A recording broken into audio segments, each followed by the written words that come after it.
मनसेनं चक्क शिंदेंना साथ दिली आहे। शिवसेना आणि भाजप युतीचं घोंगडं भिजत पडलेलं असताना शिवसेना आणि मनसे असं नवं समीकरण उदयाला आलंय। शिवसेना मनसे आघाडी असं नामकरणही करण्यात आलंय। नाशिकमध्ये मनसेच्या मयुरी पवार या एकमेव नगरसेविका विजयी झाल्यात, तर शिवसेनेचे 26 नगरसेवक विजयी झालेत। मनसेला सोबत घेतल्यामुळे शिवसेना आणि मनसे यांचा मिळून एक सदस्य स्थायी समितीवर वाढणार आहे।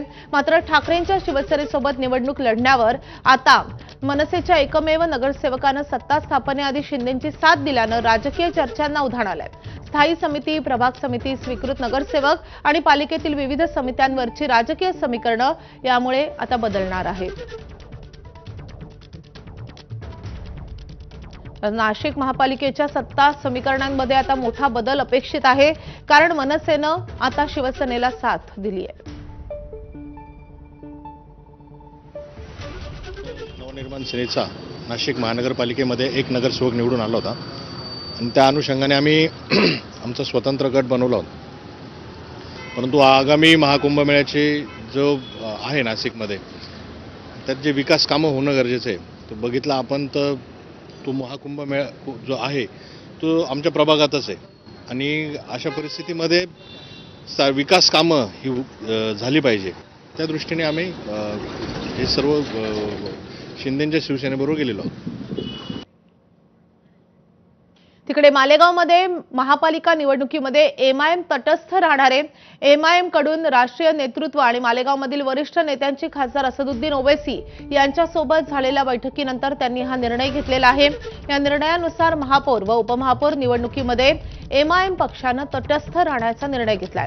भाजप व शिवसेना यासारख्या जातीय किंवा सांप्रदायिक शक्ती सत्तेत येऊ नयेत यासाठी हा निर्णय घेण्यात आल्याचं इम्तियाज जलील यांनी एक पोस्ट केली आहे। शिवसेना आणि एमआयएम महापौर पदासाठी एकत्र येण्याच्या आशा त्यामुळे आता धुसर झाल्यात। मालेगावमध्ये मंत्री दादा भुसेंनी एमआयएमच्या नेत्यांची भेट घेतलेली होती आणि त्यानंतर आता एमआयएमनं तटस्थ राहण्याचा निर्णय घेतलाय।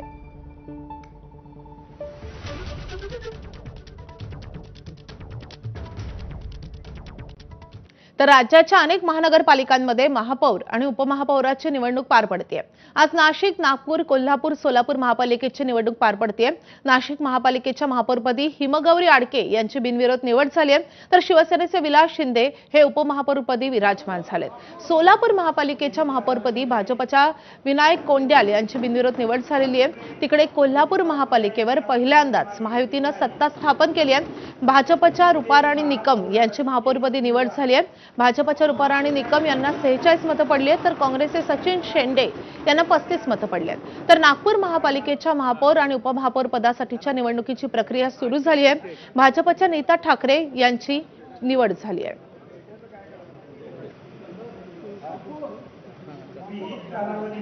तर चारही महापालिकांमध्ये भाजपचे महापौर विराजमान झालेले आहेत।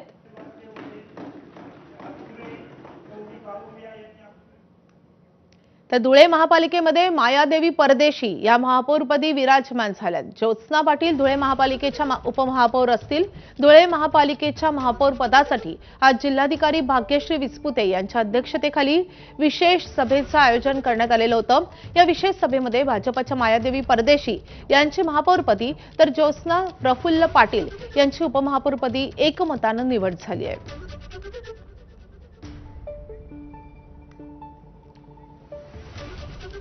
तर जळगावमध्ये महायुतीची सत्ता आहे। भाजपनं दीपमाळा काळे यांची महापौर पदाच्या नावाची घोषणा केली आहे, तर शिवसेनेतर्फे मनोज चौधरी यांच्या नावाची घोषणा झाली आहे। दोन्हीही बिनविरोध विजयी झाले।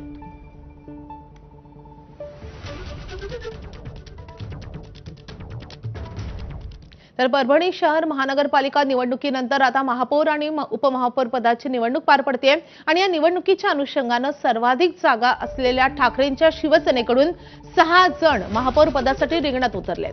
कमी जागा असताना काँग्रेसचा महापौर आणि उपमहापौर या दोन्ही जागांसाठी अर्ज दाखल केलेत आणि त्यामुळे या निवडणुकीमध्ये ट्विस्ट निर्माण झाला असून ठाकरेंच्या शिवसेनेचं टेन्शन त्यामुळे वाढणार आहे।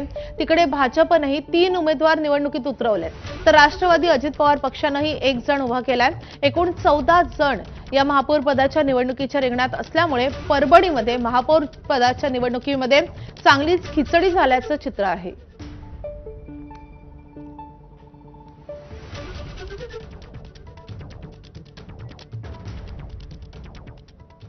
तर छत्रपती संभाजीनगर महापालिकेमध्ये भाजपचा महापौर विराजमान होणार आहे. भाजपचे समीर राजूरकर हे संभाजीनगरचे नवे महापौर असतील. शिवसेनेचे राजेंद्र जंजाळ हे उपमहापौरपदी विराजमान होतील. तर छत्रपती संभाजीनगरमध्ये भाजपचे समीर राजूरकर हे नवे महापौर होतील हे आता निश्चित झालेलं आहे.